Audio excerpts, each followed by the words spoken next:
Today's education news, nearly a quarter of secondary students are missing at least 10% of school now. In 2019, pre-pandemic, that was 15%. So you might be thinking, well, what are the government going to do to improve that? Well, I'll give you three guesses, and I guarantee it's not going to have any impact. What they are going to do is they're going to increase the fine, which was 60% to 80%, and that then doubles if not paid within 21 days. And Gilly Keegs says that the fines are for term time holidays. We have to get children back in school. That's not going to have any impact at all. First of all, I just want to make it clear for any parent watching this, for the final time, I shouldn't have to say this again. If you end up getting fined, that is not the school. The school aren't the ones choosing to fine you. They are simply having to follow what the government policy is. So if you've got an issue when you get a fine for taking your kid out of school, take it up with the government. It's not schools. Don't blame the school. And I just want to make it clear that as a teacher, these fines are pointless. They don't act as a deterrent. They don't stop any family from booking a holiday. If you're going to book a holiday, knowing that it's going to be half the price of going during the summer holidays, and all you've got to do is pay 80 quid, it's not going to make much of a difference, is it? So I actually wrote about this in my upcoming book about how to actually solve this crisis. And it's nothing to do with school. Although, don't get me wrong, if you do want to invest some more money into supporting schools with the problem, that's fine. But schools' powers are limited as far, I think. I think there's got to be wider societal changes. And I think one thing to do is cap holiday prices during the breaks.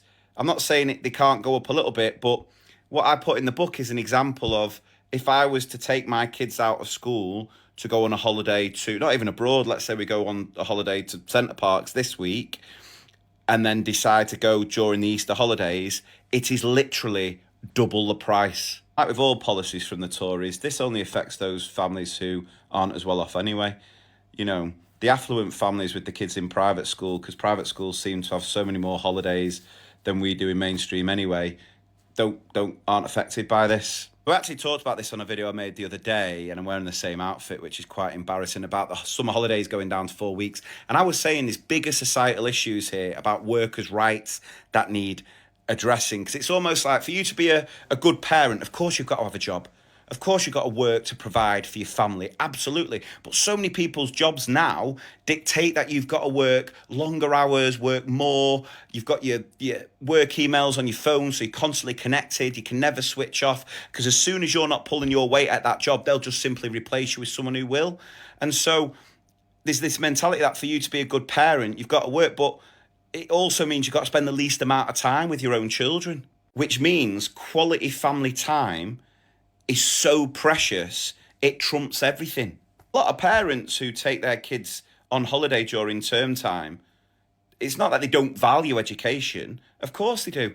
I just think in the current climate at the minute, when quality family time so few and far between, that trumps everything. And in a cost of living crisis, where if you are lucky enough to be able to go away, you are going to do it at a time where it's going to save you hundreds, if not thousands of pounds. So an 80 quid fine is going to do nothing to deter you. Well, there is a simple solution to this problem of parents taking kids out during term time, and the government could sort it like that if they wanted to, but they clearly don't. And that is simply you put a cap on how much these holiday companies can charge during school holidays, right? You don't allow these holiday companies to charge double and make these prices extortionate, so families see no other option to get that quality family time is to take a week, 2 weeks out of school. It's simple, isn't it? It's common sense, but Tories going to do that? No chance.